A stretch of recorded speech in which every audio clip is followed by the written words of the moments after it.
Classic FM 94.3 Abuja, the station that plays every song you know. It's 18 minutes past 12 noon on a Friday. It's the 18th day in the month of December 2020. And we inch closer to the end of this very trying year for, well, everyone. And usually at this time on Fridays we get into Nursing Focus, where we get to talk about what has happened, what has transpired at the National Assembly, you know, for the last weeks, months, depending on the last time that we have had an interview with a legislator. And today is no different, and we do have, like I announced earlier, a guest in the studio. We have distinguished in the studio Senator Yusuf. He is the senator representing the Taraba Central constituency, and also the chairman of the Senate Committee on Special Duties. Welcome to the show, sir. Thank you very much. Great to have you. Compliment of the season. The same to you. All right, then. I'm going to start off with, because when I heard about this bill, I found it quite interesting, so I think I'm just going to start off from there as we build up to other issues. So let's talk about, this particular bill, where we are looking at the establishment, of the National Tea and Coffee Development Council, which passed a second reading on the floor of the Senate. It was a bill that was sponsored by you. Let's talk about why and what you hope to accomplish with, this particular council. Well, thank you very much. This bill has become very, very necessary. We started since actually, in the last dispensation. So, but we have to, cut it off and then begin all again in the 9th Assembly. As you know, there's no family that is not taking one form of beverage or the other. True. In fact, tea inclusive, coffee inclusive. So, 95 or even 98% of the tea and coffee that we drink in this country, is imported. And we have the potentials of producing every tea and coffee that we can take in this country. So it has become necessary to put in the bill, at least, to provide for the growing, processing, marketing, of tea and coffee in this country. Some years back, maybe some decades back, in the early 70s, coffee was produced in this country. Today, coffee is not produced. Tea is only produced, on the Mambila Plateau, and it's very, very, very insignificant, amount compared to the demand for it in this country. So, one is going to save a lot of foreign exchange. Two is going to provide, employment. Three is going to provide, employment and what have you. So the bill has become very, very necessary for us for the development and industrialization of that sector of the economy. Talking about the development of that sector, I would say this though. I mean, there is some coffee that is grown in Nigeria. It's just very, very insignificant when you talk about, the demand for it. Because I would say this, that I know coffee that's produced in Jos. I've taken that before, and it wasn't bad, but a lot of the times in Nigeria, when we talk about things that can be produced locally, the issue is not the wherewithal to do it. Like, we don't have the potential to produce these things. A lot of the times it is infrastructural problems, so that at the end of the day, when people decide, maybe we can have a local production of this, like you said, save, affects earnings and things like that. You realize that there's no infrastructure in place to support it. So a lot of people go into, you said coffee was produced in large numbers in the 70s. Something happened that made that stop. It can't just have been people just wanting foreign stuff, is it? Because infrastructural issues are there. There is power, there is transportation, there is storage. A lot of all these things still do not exist. So even if we push for local production, how are we sure that is sustainable, considering lack of infrastructure? Well, infrastructure is a function of funding, it's a function of finance, and it's a function of, political will and also the law. So first of all, let us have the platform on which, the facilitation of the infrastructure can come on. So that is the first thing that we are trying to do. Okay. Yes, coffee it is just on a small scale, yes. Household holdings. Yes. So it is not just matter of if we do not have infrastructure, then we should not go into this and that. Infrastructure is an aspect of development. It is an aspect of growth. So it will come automatically where there is investment opportunities to develop the infrastructure. So I think yes, we may be having challenges in terms of our roads, in terms of electricity and what have you. But as time goes on with the presidential power initiative that is coming on board, I think in terms of power we are trying to get the best we can. Very well, the Mambila hydro of 30-50 megawatts is also in the offing. So in terms of power, I think in the next few years we would have it would have been the challenges would have been a thing of the past. So also the roads. This government of President Muhammad Buhari has spent a lot of money on building roads, on construction of roads. So and it is still on it. So it's a matter of yes, there are challenges now, but that does not mean that the challenges are bad enough to forestall the development of tea and coffee in this country. Yeah, absolutely, sir. In your submission, of course, you were talking about the fact that states like your state, Taraba, Plateau State, Cross River, they are favorably endowed with suitable climate for commercial cultivation of tea. Yeah. Another thing to note, though, is the issue of insecurity. A lot of farmers, they fear going to the farm in your state, in Plateau State. They are afraid of going to the farms because of clashes, because of insecurity. That has to be also at the front burner of any kind of policy or economic decision, isn't it? Well, I agree with you. Yes, we have insecurity challenges in this country, but you see, government alone cannot solve the problem of insecurity, because the citizens also have their own, obligation to make sure that it assists the government in solving the problem of insecurity in this country. Either you call them the bandits, or you call them, the kidnappers, or you call them the armed robbers and whatever. These are not angels. They live among us. Some of us know them. So we are all culpable. People that know the criminals ought to, one way or the other, indicate, either to give information. Give information so that, the law enforcement, can take care of it. So for me, yes, it's a challenge, but that challenge cannot forestall, growth and development of this country, one way or the other. Once, the citizens and the government, are synergized with one another to make sure that, the problem of insecurity is solved. Let's talk about insecurity then, because that is one of the biggest issues that we have presently in this country. There is no day that you turn on your TV, turn on your radio, or pick up a newspaper that you do not see stories of kidnappings or killings or, terrorists. It's all over the place. And the latest one, which we're very thankful that the boys have now been returned, according to, the governor of Katsina State, was the abduction of the boys from Cancara, and that is a huge scale of kidnapping. Unlike what we've seen before, whether you're talking about the Dapchi girls or the Chibok girls, the numbers were not as much as this one. Like I said, we're very thankful that the boys, have a return and hopefully be reunited with their families soon after they go through their medical checkup and everything.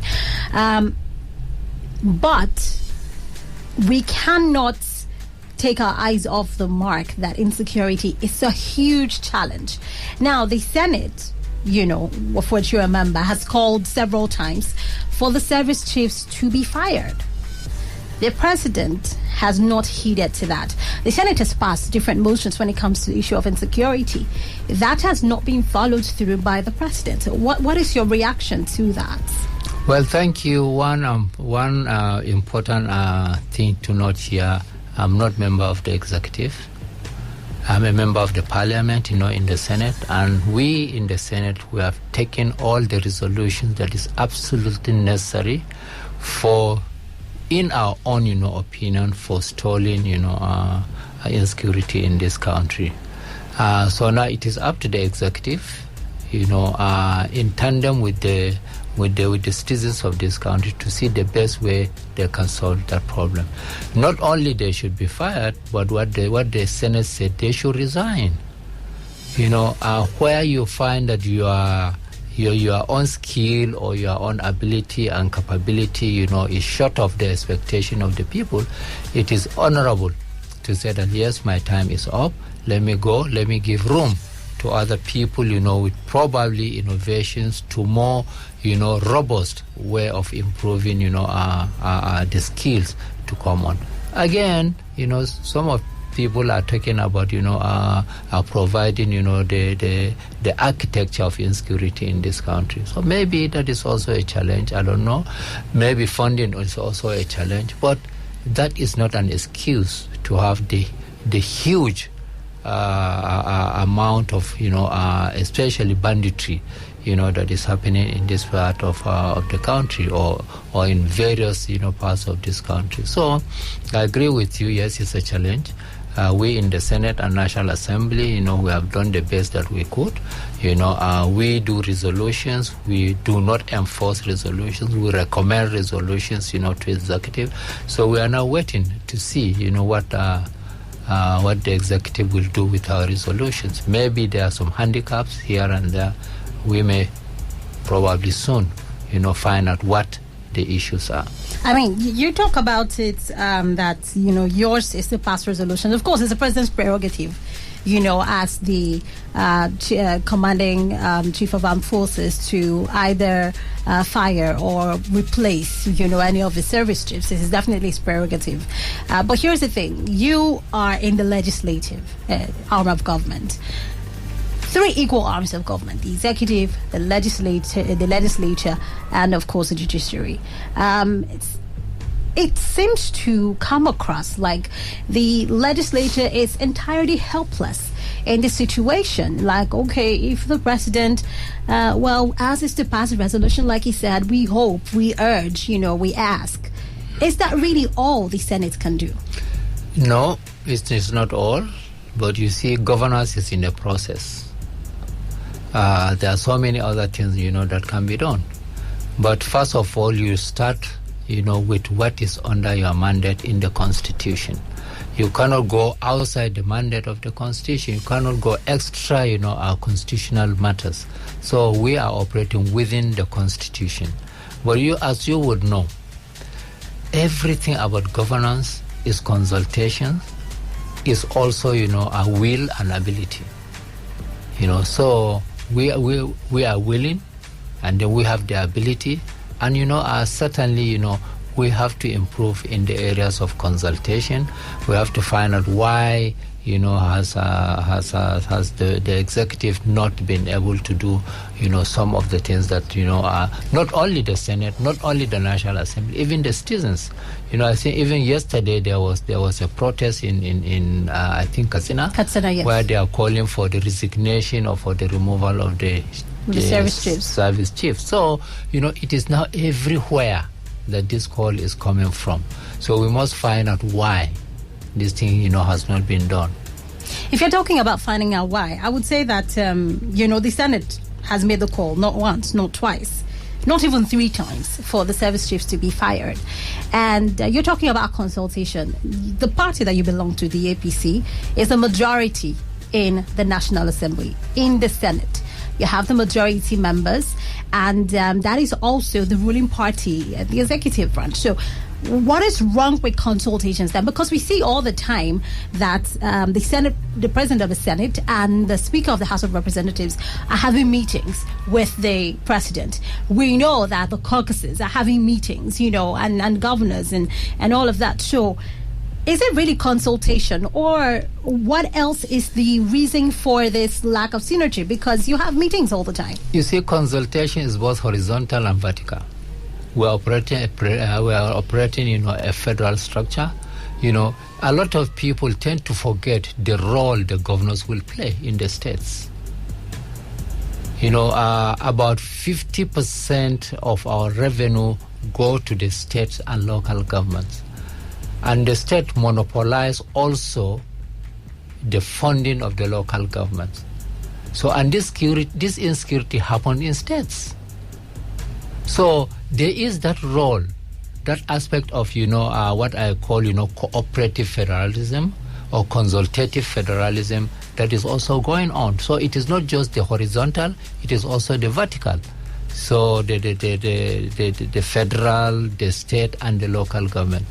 These consultations, and cooperation is very, very important in coming about how we are going to solve the problem of insecurity in this country. Let's talk about, because you just brought in the states, and we'll get to that in a minute. But the state governments, they do not have the power to fire security chiefs. It's not their constitutional mandate, because that is vested solely, with the president. Okay, and just before I circle back to state governors and what their role is and what their demands have been very, very recently, let's talk about the fact that in the Senate, some of your colleagues, calling Senator Sani Musa, he actually made mention that there is a need to draw the attention of the president that enough is enough, the service chiefs should go. And he said, quoting him from the Punch, he says, "I wish the National Assembly will take a drastic action on this. We have the power to appropriate." And this is not the first time that I heard Lawmaker tell me this. I had a House of Rep member in here a couple of months ago, and he actually says that, yes, the National Assembly has the power to appropriate. You can decide to say, until you do this, we cannot release this monies to you. Why has that not been something that you have considered? Considering that whether you're talking about economic growth or you're talking about your citizens prospering, if there is insecurity, nobody's coming to invest. People cannot carry out their businesses. People will be afraid to go out. Farmers cannot go to the farm, which is why we're having a food security problem as well. And the more people are hungry, the more you have insecurity. So insecurity is at the bedrock of any prosperity in any nation. And the president's first mandate is to secure lives and property. Why has the Senate, because this sort of suggestions have come up, but why hasn't the Senate taking it up? Why haven't you used your power of appropriation? Which is why I'm saying it's not like you're helpless. Are you doing what you need to do as well as the Senate? You've done enough consultations. Thank you very much for this question. You see, yes, funding is very, very important, but funding is not everything. But you haven't tried it yet. So that is why I told you that there are certain things that will be done. I said it earlier on. I said just passing resolutions is not just the only thing we can do. There are other measures, there are other steps that we can do, but you have to go into full consultation. Can we forestall, for instance, monthly distribution of federal resources to federal government, to state government, and to local government? Can we stop that? It is a constitutional issue. Can we stop that? Mere funding of federal agencies is not enough, because there is also money for security, taking care of security in each and every state in this country, each and every local government. What do we do with that one? So you're saying that even if you decide to do this at the federal level, if you do not have consultation about it going on, at the other levels, it's not going to be we don't want to go into constitutional crisis. Can we now forestall, I said, distribution of resources to states and local government just because the insecurity that we have in this country? So until we sit down, we have a governors forum, we have National Economic Council, we have all this one. So the consultation is just beyond people thinking that it's just executive, legislature, and the judiciary. So basically, as a legislature, that's not a decision you can take. That's what you're telling me. Yeah, it is a decision we will look into, but it's not a decision we will take until after full consultation might have been done. Okay, so are there plans for that, for consultations on thinking outside the box on how to resolve this? Because one of the things that, like you have pointed out, that everybody has agreed on is the fact that the service chiefs need to go because they have been there for so long and it looks like their tactics is not adequate anymore to solve this problem. And whether, like I said, economic growth is hinged on security. So it is a very important, very critical part of any country's architecture. Is there a timeline? Has the Senate even talk to them, because I said, like your colleagues have suggested it. Is the Senate considering holding some sort of consultation on this? Because you have talked enough with the executive about this and nothing has happened. What is the next step of the Senate to make sure that the insecurity situation, is tackled? What are you doing? That's what I say. We will now have to go into full-blown, vertical, consultation. I just mentioned, cooperative federalism and consultative federalism. So, yes, the Senate will have to engage, the houses of assembly, and then the houses of assembly will have to engage, their own executive, side of governance to see how. It is very, very important that we do this thing as quickly as we can, no doubt about it. But what I'm saying that we must be mindful of the fact that we have to operate within, our constitution.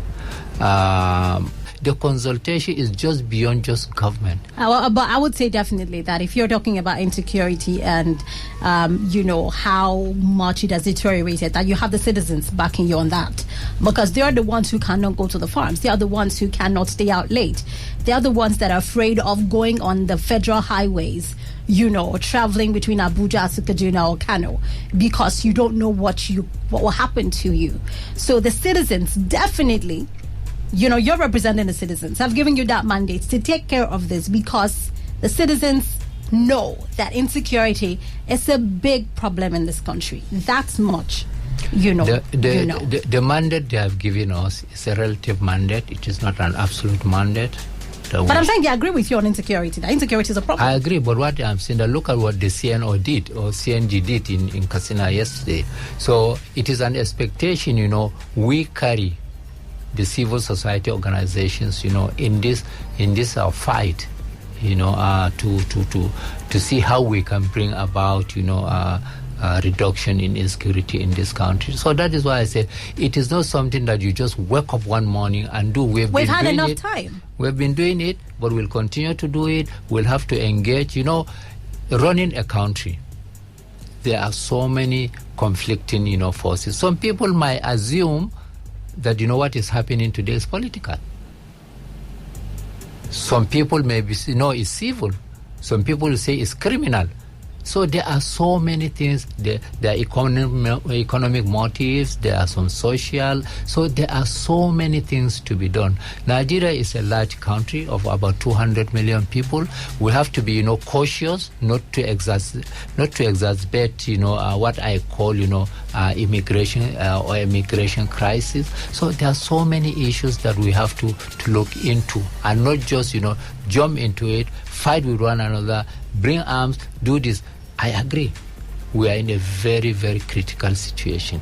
But at the same time, we must be very, very cautious, or to be mindful of how we tackle it, how we handle it, so that we can protect lives and property of each and every citizen in this country. I hear you, and I agree that, we need to be cautious and diplomatic and all that. But for the people who their children are kidnapped, or their family members have been kidnapped, or have been killed, or had a family member killed, they're not thinking about diplomacy and cautiousness. They're thinking, solve this problem now. We have insecurity.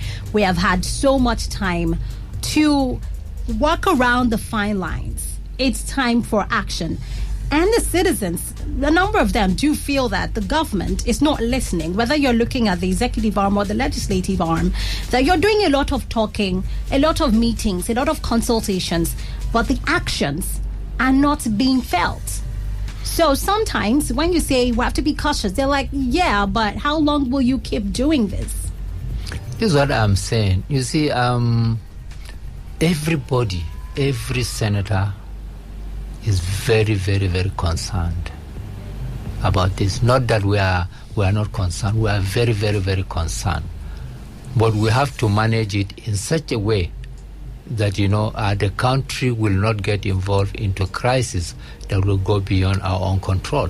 All right, then. Now, supposing this thing is political, what do we do?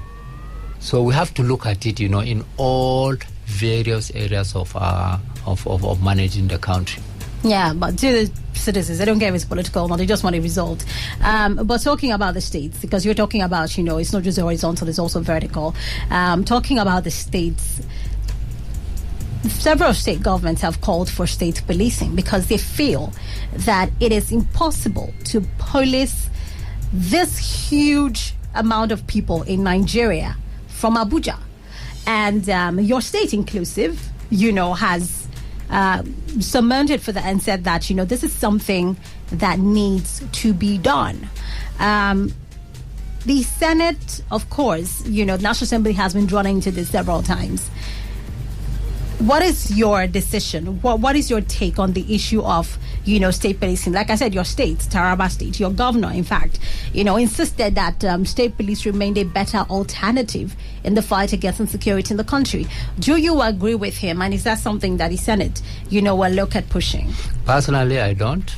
Why don't you? Because there are so many states that are not even paying salaries. They are not, are funding education very well. They are not very well funding health. They are not building roads. They are not providing water. They are not paying their civil servants because they say they do not have money to do that. So, and we all know security infrastructure is very, very expensive. So now if you bring police into it, how will they fund police?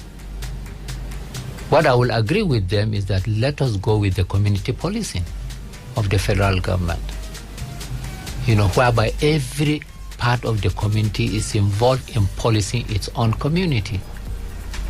So let us work on that, build it very, very well, and then, fund it, and then train people in areas, of protection, in area of surveillance, in area of intelligence, and that is the way, the community will be able to identify who those criminals are. So you disagree with your state governor on the issue of state policing? Well, I don't agree at this point in time. Maybe in future, but for now, I don't think state police. You don't think that governors should be allowed to control the state architecture for policing? No, I don't think at this point in time. Especially because of funding. That's where. Not only funding. What else? It is also the technical side of it. How about training? You don't think that state governors have the capacity, if there is funding, to take care of people, Let's take Lagos. Lagos is the most highly, to generate the most revenue. Independently, funded, state. I don't think even Lagos can do state police adequately. You don't think so? No. But I mean, okay. We're going to get back to that in a minute because I want to talk about this. I know that, in the Senate, you are, contemplating or deliberating, on some other issues like the 2014 confab, as well as, the report by the governor of Kaduna State's restructuring subcommittee, that's Governor El Rufai, on restructuring, basically. So there is all of those deliberations, whether you're talking about the 20 confab or that. Of course, it was committees that were inaugurated by the Deputy Senate President, Senator Ofio Magigi. So definitely the state policing is part of these resolutions, especially when you're looking at 2014 confab. The idea of restructuring is one that has been around for so long, the agitation for it. What is your personal view on that, knowing that, the Senate is looking at doing something about it?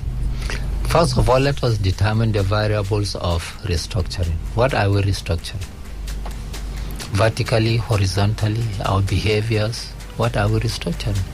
I agree we need to restructure, but what are we going to restructure? Well, some of the things that, just given examples of things that people have clamored for, devolution of powers, resource control. Those are some of the things that they've asked for. State policing, those are some of the things that they have asked for, that states should have a bit more powers and be able to control what is happening in their states. So there are different people have their different definitions. Like you have, submitted when you talk about restructuring. There are people who think we should go back to parliamentary system of government.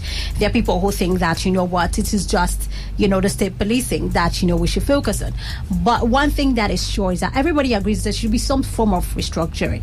The most common one has been devolution of powers and resource control. What do you see about those? Well, when you say devolution of powers, my understanding is that you give more powers to state and the local governments to do A, B, C, D, and E, and then, you know, reduce dependence on the federal government. Yes. You know, of course, there are some of the things that certainly, you know, our federal government will have to lay off, you know, for states to do, and some states to lay off for local governments to do. I agree in that respect. You know, also, you know, in terms of resource control. You know, when you say resource control, sometimes it's a bit my imagination, you know, which resources are you going to control? The ones domiciled in the states. You know, so if you say, you know, for instance, let's take Lagos. Lagos can now, you know, control the VAT because they get the highest VAT. Is that what we are talking about? If we're talking about the VAT, that's another conversation entirely, because I would like to get into that, but I don't know if we have time. But let's talk about the most common part of restructuring that people talk, resource control, that people talk about. Let's talk about the Niger Delta and you know, the oil. You know, talking about the fact that, you know, the states have been agitating that they would like to be able to control the resources there. And now you're looking at places like, you know, even Zamfara that have gold, you know, that... So different parts of the country have different resources. So you're looking at coal in Enugu. I mean, a lot of states have their resources that they can control. They're asking for full control of that, you know, so that they are the ones who now give something to the center, as opposed to them going to the center for FAC allocations every month, which has not, by the way, worked in all the decades that we've had it, because it has made state government very dependent, and it has also, you know, giving the federal government a lot of powers, so that at the end of the day, in some form or the other, people feel marginalized in every part of the country. So what it shows is that something is not working. We have been on this journey with this system of government for decades. It hasn't worked. Well, thank you very much. You know that people bring up this issue. We first of all have to have a country, isn't it? Absolutely, and we have a country. Before we go into, you know, this kind of, you know, resource control that we are talking about, we have agreed to be Nigerians, and we have agreed to live together. We have agreed. The whole thing is boiled down to problem of what? Problem of injustice. Over the years, there might have been injustice meted against very many sectors of the country. For instance, when we go to civil service, there are some states that have 3 times the civil servant of a particular state. So now if we go to resource control, can we also go to that section of the country and say that, look, this state has 30 or 40% of the population of the civil service. And therefore, if that state, you know, is one that is enjoying the big chunk of resource control, so we should reduce that. So in running a country, we have to be very, very, very careful. You were talking about VAT. Yes. You know, I mean... Let me learn on this. Okay. So we are not saying that, you know, people should not be justly treated. I believe every section of this country must be justly treated in terms of governance, in terms of resource distribution, in terms of resource allocation, and what have you. I agree perfectly well.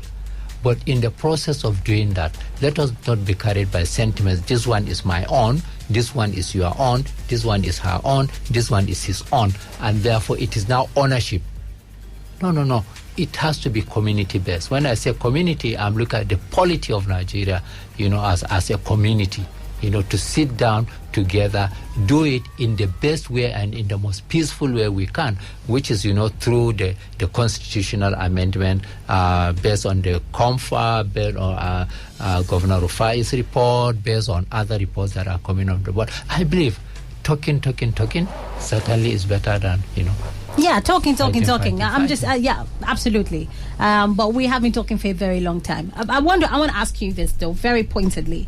Do you accept that this system of government that we have practiced so far has not worked? No. You do not agree? It is not the system that is bad. What is bad? It's the people. The people managing the system, have to get to understand the system that they are managing. That is what is fundamental. I mean, we can operate a presidential system of government. Our own is different from the American presidential system of government. Many of us think that, we are operating the American president is different. Look at the way, they are even doing their voting. Yes, from the electoral college and everything. Exactly, it's different from ours. Yes. So now we have to look at it, in the parliamentary system of government or the presidential system of government, which system of government, meets our own expectation, as a federal structure. But I'm still very keen on this question I asked you, because you say it's the people and not necessarily the structure or the system. Yeah. What it implies is that, all of the people that have been at the helm of affairs for decades have been bad people. They have not been able, let me just, make my point clear. They have not been able to carry the system along and do what they need to do because they have not understood their system and they have not been good at their jobs. That is what that statement implies. But here's the thing. A lot of the times, even in places that we look at, that some people will term saner countries, it is not because the people are angels or because they are great or because they have such a great understanding. It is because there are institutions and systems that check them, that make them know this is the way it should go. They know that there is going to be justice and consequence, and that is why they toe the line.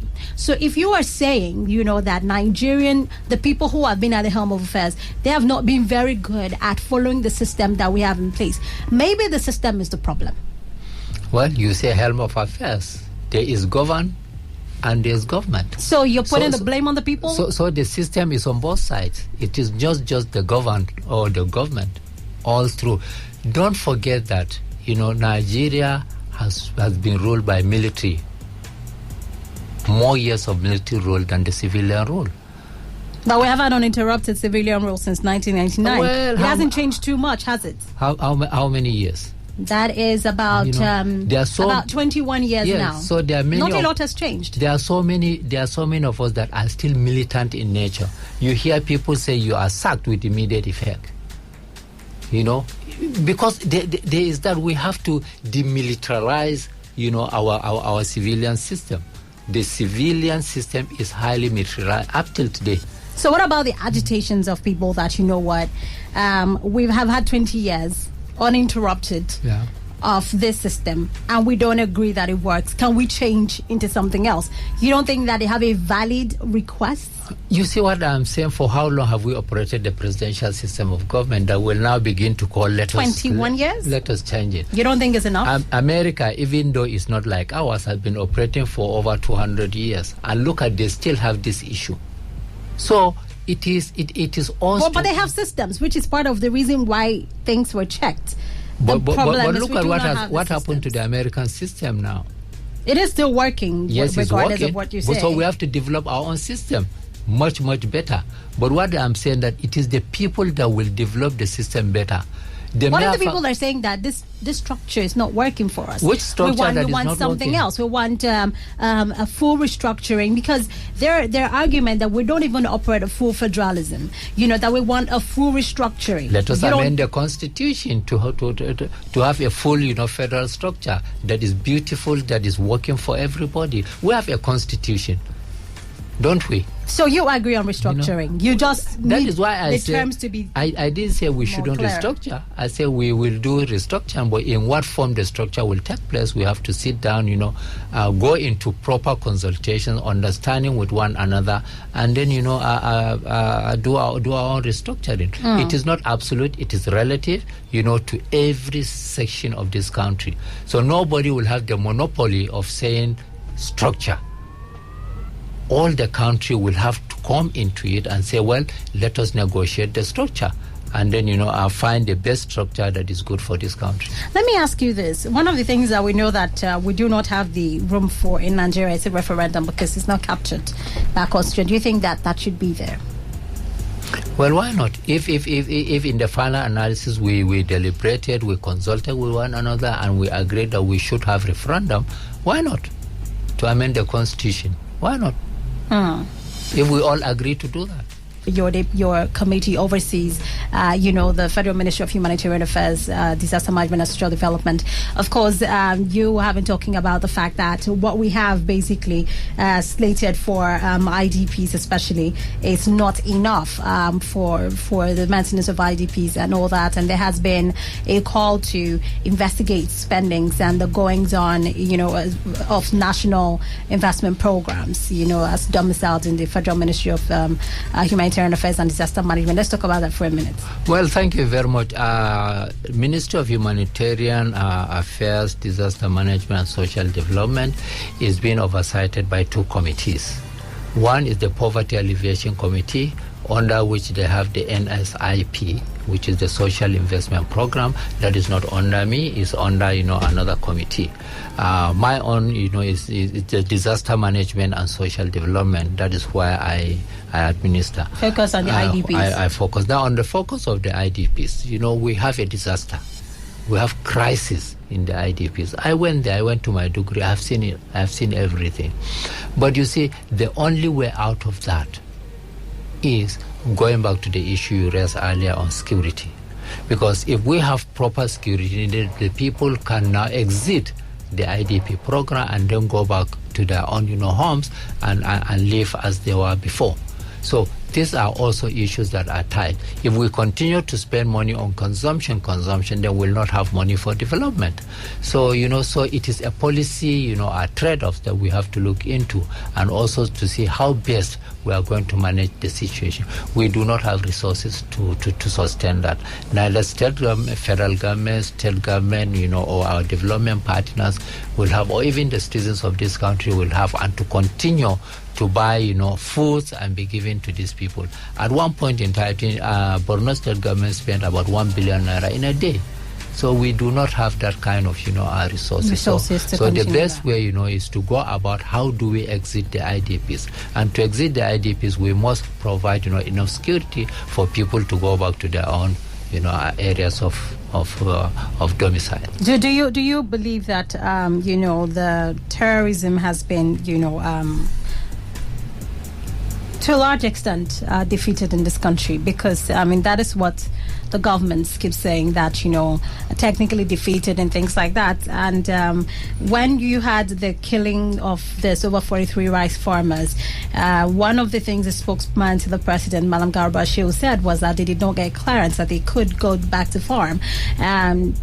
So if you have to get clearance that a place is secure, that means that you have not defeated anybody, you're still fighting. So do you believe that it has been defeated, or the issue of terrorism is still as present as it ever was? Well, we have to break this thing into various cycles. One, insurgency is different from terrorism. Banditry is different. Armed robbery is different. Unnecessary killings is different. Who participate in one thing or the other are different. I agree, insurgency, actually, that one has been defeated, but that does not mean that, we have full control of the situation at this point in time. So we have to find the best way to fight aftermath of insurgency. What do we do? Probably that is why, they are moving away from the northeast, they are moving to the south, to the northwest. So we have to look at it in the context of how best are we going to manage the defeat of the insurgency in the northeast. So, and again, one thing I've said and I will continue to say, Nigeria is under. We have low number of policemen, we have low number of military, whether they are Air Force, Navy, and what have you. So I don't know whether it is a function of resources, or a function of political will, or it's a function of citizens, accepting. Is that something the National Assembly wants to look into and investigate? Well, of course, we will look into it. We have done that in the 8th Assembly, where we talk about the security architecture of this country. We have done that in the 9th Assembly. We'll continue to do that, and look, probably as we go along, we'll have more and more and better appraisal of the situation and provide, better solutions. All right, then. My very last question to you, I promise. Let's talk about this issue of the NIMC getting the NIN and the 2 weeks that's been given, for citizens to go ahead to do that. We have over 163 million, lines in Nigeria. Of course, knowing that several citizens might have multiple lines, but we know that only 43 million Nigerians have registered for the NIN, and now we have a 2 weeks window to do that, not just to register but also to make sure that you link it to your SIM card. If not by January, come the first week of January, you'll be cut off and blocked. The House of Representatives has weighed in and said the 2 weeks is too small and people need more time. In fact, they have proposed 10 weeks. Even though you have civil society organizations saying that even that is too little for this sort of, policy, that you should probably give a little more time. I would also say that, the issue of getting your NIN has been around for a few years, but you know how it is. Not a lot of light has been paid on it until now. So the Senate hasn't weighed in yet. What's the point? What does the Senate think, and what do you think about the 2 weeks window being given to everybody to do this? Also considering the fact that we have COVID-19 on the rise, so we have a lot of people going to try to register, going to offices. What it means is that you're creating an atmosphere for super spreading. Well, you see, thank you very much. Once policy like this come up, we have to look at the situation that we're operating at this point in time. Remember we lost, our governance, what would I say, governance, for about 4 months, due to COVID. And personally, I think the 2 weeks is too small, in view of the present, challenges that we have. I think we should give more time to that. But the Senate has not spoken on that. I'm speaking my own personal opinion on this. And whenever, the motion or whatever, the debate comes into the Senate, at that point in time, whatever the Senate has decided, the Senate spokesman will say 1 or 2 words on it. But is that something that will be decided on soon? Because we have 2 weeks, which is really fast. I think we'll soon, go on break, yes. Go on recess, maybe Monday, maybe Tuesday, maybe next week, a day in next week. I don't know which day particularly. So, but certainly, we need to look into it. But once House of Representatives have said it, if we are unable to do it, so the committees, will be working actually, even if we are on recess. So, like the Senate too will be working, and whenever we are with the agency. Yes, to whenever make sure we are on recess, the committees are virtually working. Not that it is the plenary that is virtually, closed. So people should not be afraid that their lines will be cut off by January. Well, I cannot say at this point in time, what NIMC, and NCC are talking about. So if that has become, because criminality has become a serious issue in this country, armed robbery, banditry, kidnapping and what have you, and most of them use, these networks. So it is a serious matter, and I think, it should be looked and it should be done very, very quickly. Or you think that 2 weeks is? I think 2 weeks is not long enough to give to people to do that. Thank you very much, Senator Yusuf, for coming on. The Senator representing Taraba Central, and also the Senate Committee Chairman for the special duties. Thank you so much for being on the show.